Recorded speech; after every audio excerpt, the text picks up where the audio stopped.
जब स्वयं माता सीता भी नहीं बुझा पाए इन ऋषि की प्यास। अगस्त जी वो है ऋषि है, समुद्र को एक चुल्लू में पी गए थे, पूरे समुद्र को एक ही बार में। तो भगवान जब रावण को मार करके अयोध्या आए तो माँ सीता ने कहा कि प्रभु, ऐसा कोई ब्राह्मण संतोषी नहीं मिला मुझे कि मैं जितना खिलाऊं उतना खा सके।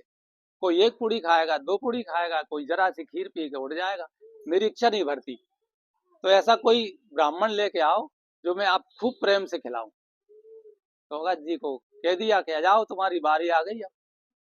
तो जैसे ही आए तो प्रभु क्या करना है, उन्होंने कहा लीला करना है, आप इनको हराना है बस।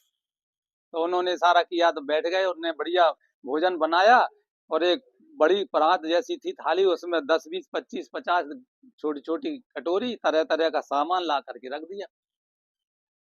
उन्होंने कहा कि क्या करूं, कि पाओ। उन्होंने कहा ये सब कैसे पाऊं, इसको नाक में डालूं, कान में डालूं, किधर डालूं, इतना इतना सा है, ये मेरे खाने के लायक ही नहीं है, इनको सबको हटाओ और पूरा बर्तन लेके आओ, फोड़ो इसमें सारे जितना था उनका यहीं रख दो सब। सब इतना भोजन तुमने बनाया है वही लेके रख दो, कहाँ बार बार जाओगे। और रखती गई, खिलाती गई, खिलाती गई, खाते गए। 5 दिन हो गए खाते खाते। अब माँ सीता बोली कि ये तो अब मेरा तो भोजन ही पूरा हो, खा गए जी। तो उन्होंने कहा कि ब्राह्मण देवता, थोड़ा सा बीच में पानी पी लिए करो। उन्होंने कहा बीच तो आए मेरा, अभी मेरा बीच तो आ ही नहीं है, बीच आएगा जब पी लूंगा पानी। 5 दिन हो गए और भोजन बनाया। बोला अभी भजन भोजन बनाती हूँ, बैठो। उन्होंने कहा प्रेम से बैठा हूँ मैं, तुम तो आराम से बनाओ, दिन भर में बनाओ, शाम को दे देना, पर बैठूंगा। उठ जाऊं या नहीं, नहीं नहीं, अब मुझे पाप लगेगा, उठ जाओगे तो मैं पूरा पेट भर के खिलाऊंगी। तो उनको खिलाते खिलाते खिलाते खिलाते 10 दिन हो गए। 10 दिन में उनका पेट नहीं भरा। बोला और लाओ।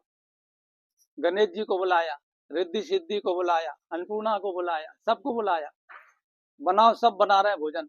गणेश जी लगा रहे हैं, कढ़ाई में लग रहे हैं, पूड़ी निकाल रहे हैं, बेल रहे हैं सब। फिर भी कम पड़ गया। 15 दिन हो गए, फिर भी कम पड़ गया। भगवान तरफ वो कह रहे हैं बोलो क्या और करना है लीला। हमने कहा रुको। तो वो माँ सीता गई उनके पास से कि ये कब के भूखे हैं ब्राह्मण, कि देवी तुम ही चाहती थी कि ऐसा ब्राह्मण लेके आओ जो पेट भर के खिलाओ, मैं जितना खा सके। तो कह रहा अब मेरे बस की नहीं है, मेरे को ये भूखे रहे, मुझे पाप लगे कुछ भी हो, अब मेरे हार गई, मेरे पास कुछ है ही नहीं, मुझे नहीं खिलाना। उनसे बोलो उठेगा जाओ, पाप लगेगा, लग जाए पाप लगेगा तो जाओ, मेरे पास नहीं है अब खिलाने को। तो उन्हें इशारा कर दिया कुछ और उन्हें डकार ले ली। डकार ली तो बस बस बस बस हो गया। बोला होगा नहीं, नहीं हुआ वो तो नहीं है कहीं। अब कहीं लाओ जल लाओ, अब हाथ में हाथ धुलाओ, जल पिलाओ। तो माँ सीता ने कह दिया अब मेरे पास जल की एक बूंद नहीं है, क्योंकि तुम तो उंगली पकड़ करके कोचा पकड़ोगा, बिया लेके ला दूंगी, तो और लाओ, और लाओ। तो फिर मैं कहाँ से लाऊंगी, इसलिए पानी मेरे पास है ही नहीं, कहीं भी पी लेना जाके, घर पी लेना जाके। भगवान से कहा पानी। उन्होंने कहा ठीक है, अब मैं अगली बार द्वापर में आऊंगा, गोवर्धन पे उठाऊंगा, जब इंद्र क्रोध करेगा तब वो बारिश करेगा, वो पानी तुम पीना, फिर जितना चाहो कितना पी लेना। वो पानी ने भगवान का गोवर्धन पे बैठ के पिया है।